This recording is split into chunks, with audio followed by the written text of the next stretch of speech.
Praise the Lord. இந்த December மாதத்தில் 26ஆம் தேதி ஆகிய இந்த வியாழக்கிழமையின் காலை வேளையில் தேவ சமூகத்தில் வந்திருக்கிற ஒவ்வொருவரையும் கர்த்தர் தாமே ஆசீர்வதிப்பாராக. இந்த நாளிலும் நம்ம தியானிக்கிற தேவனுடைய வார்த்தை நம்முடைய பரிசுத்த வேதாகமத்தில் பிலிப்பியருக்கு எழுதின நிருபம் 2ஆம் அதிகாரம் 3வது வசனம். The book of Philippians chapter 2 verse 3. ஒன்றையும் வாதினாலாவது வீண் பெருமையினாலாவது செய்யாமல் மனத்தாழ்மையினாலே ஒருவரை ஒருவர் தங்களிலும் மேன்மையானவர்களாக எண்ண கடவீர்கள். அல்லேலூயா. கர்த்தருடைய அருமையான இந்த வார்த்தைக்காய் கர்த்தரை ஸ்தோத்திரிக்கலாமா? நம்ம எதை செய்தாலும் நம்ம ஒரு வாதினாலாவது வீண் பெருமைக்காகவது செய்யக்கூடாது என்று கர்த்தர் சொல்கிறார். எதை செய்தாலும் ஒரு ஆர்கியூமெண்ட் சேக், எனக்கும் தெரியும், உங்களுக்கு மட்டும்தான் தெரியுமா, எனக்கும் தெரியும் அப்படின்ற ஒரு பெருமை, ஒரு வேண்டாவிதமான ஒரு பெருமைகள் நமக்கு இருக்கக்கூடாது என்று கர்த்தர் சொல்லுகிறார். ஒன்றையும் வாதினாலாவது வீண் பெருமையினாலாவது செய்யாமல் எப்படி நம்ம செய்யணுமா? மனத்தாழ்மையினாலே ஒருவரை ஒருவர் தங்களிலும் மேன்மையானவர்களாக எண்ண கடவீர்கள். அல்லேலூயா. இன்னைக்கு பிரச்சனை வருகிறதுக்கு காரணம் என்ன அப்படின்னு பார்க்கும்போது, நம்மளை பெருசாக நம்ம நினைத்து கொள்ள நினைக்கிறோம், நம்ம பெரிதாய் காட்டிக்கொள்ள நினைக்கிறோம். எனக்கு தெரியாதா, உங்களுக்கு மட்டும்தான் தெரியுமா, எனக்கு தெரியாதா? இந்த ஈகோன்னு சொல்கிற இந்த காரியம்தான் இன்னைக்கு அநேகரை பிரித்து விடுகிறதாய் காணப்படுகிறது. இப்போ இந்த பகுதியில் அப்போஸ்தலனாகிய பவுல் பிலிப்பியில் இருக்கிற சபையின் விசுவாசிகளுக்கு அவர் சொல்லும்போது, நீங்கள் எப்படி ஒற்றுமையாக இருக்கணும் அப்படின்றத குறித்து தான் அவர் சொல்லுகிறார். நான் அந்த முதல் 2 வசனங்களை கூட வாசிக்கிறேனே. ஆதலால் கிறிஸ்துவுக்குள் யாதொரு ஆறுதலும் அன்பினாலே யாதொரு தேறுதலும் ஆவியின் யாதொரு ஐக்கியமும் யாதொரு உருக்கமும் பட்சமும் இரக்கங்களும் உண்டானால் நீங்கள் ஏக சிந்தையும் ஏக அன்புள்ளவர்களுமாயிருந்து இசைந்த ஆத்துமாக்களாய் ஒன்றையே சிந்தித்து என் சந்தோஷத்தை நிறைவாக்குங்கள். ஒன்றையும் வாதினாலாவது வீண் பெருமையினாலாவது செய்யாமல் மனத்தாழ்மையினாலே ஒருவரை ஒருவர் தங்களிலும் மேன்மையானவர்களாக எண்ண கடவீர்கள். அவன் தனக்கானவைகளை அல்ல பிறனுக்கானவைகளையும் நோக்குவானாக.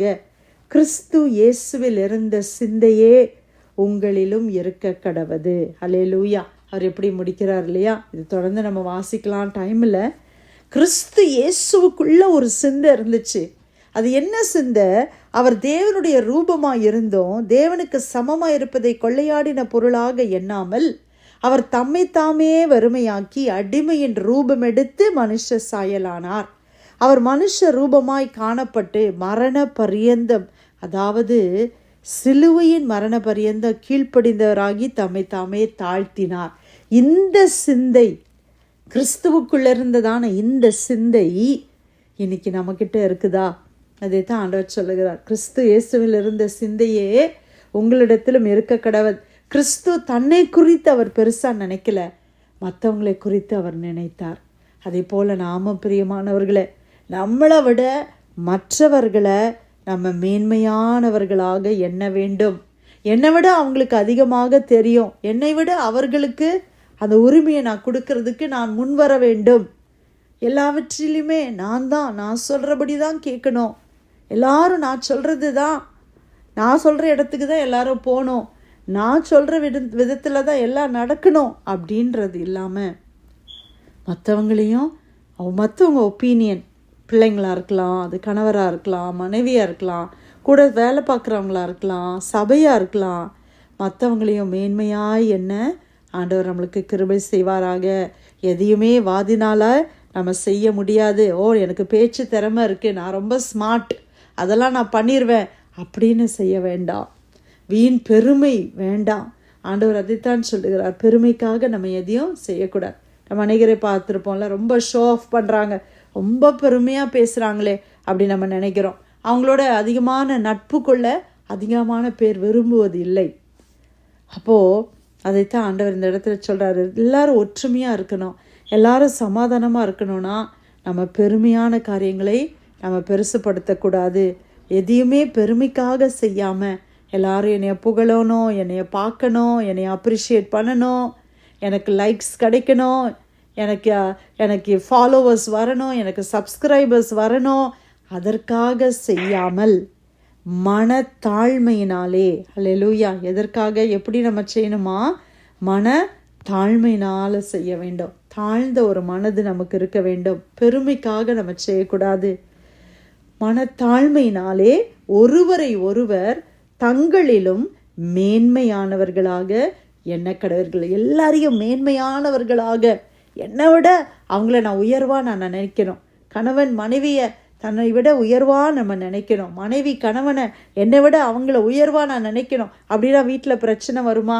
வருவதே இல்லை, இல்லையா? அப்போ ஆண்டவர் இதை நம்மளுக்கு கற்றுக் கொடுக்கிறார். எப்படி ஒற்றுமையாக இருக்கிறது, எப்படி சமாதானத்தை காத்து கொள்வது. எல்லாரும் சரி, அவங்க தான் பெருமையாக இருக்கிறாங்களா, சரி விட்டுருங்க, அவங்களுடைய இஷ்டத்துக்கு நம்ம விட்டுறலாம். கொஞ்சம் நம்மளை தாழ்த்தி கொள்ளுவோம்.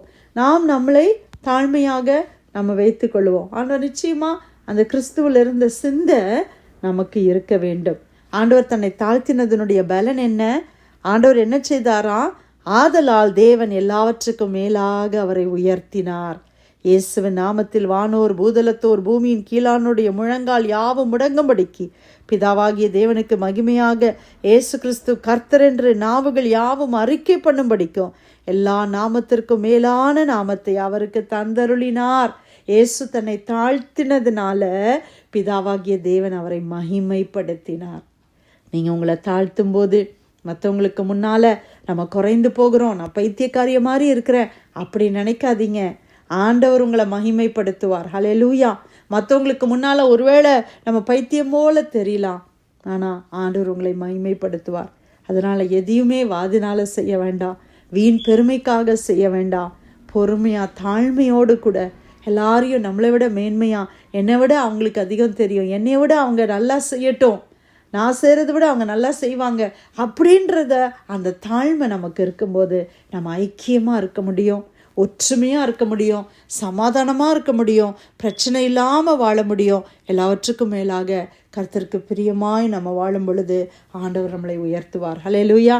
கர்த்தர் கொடுத்த வார்த்தைக்காய் கர்த்தருக்கு நன்றி சொல்லலாமா? பிலிப்பியர் 2:3, ஒன்றையும் வாதினாலாவது வீண் பெருமையினாலாவது செய்யாமல் மனத்தாழ்மையினாலே ஒருவரை ஒருவர் தங்களிலும் மேன்மையானவர்களாக எண்ண கடவீர்கள். கர்த்தர் கொடுத்த நல்ல வார்த்தைக்காய் தேவனுக்கு நன்றி செலுத்தி பிரேயர் லைன்ல வந்திருக்கிற யாராவது நம்ம ஜெபிக்கலாமா?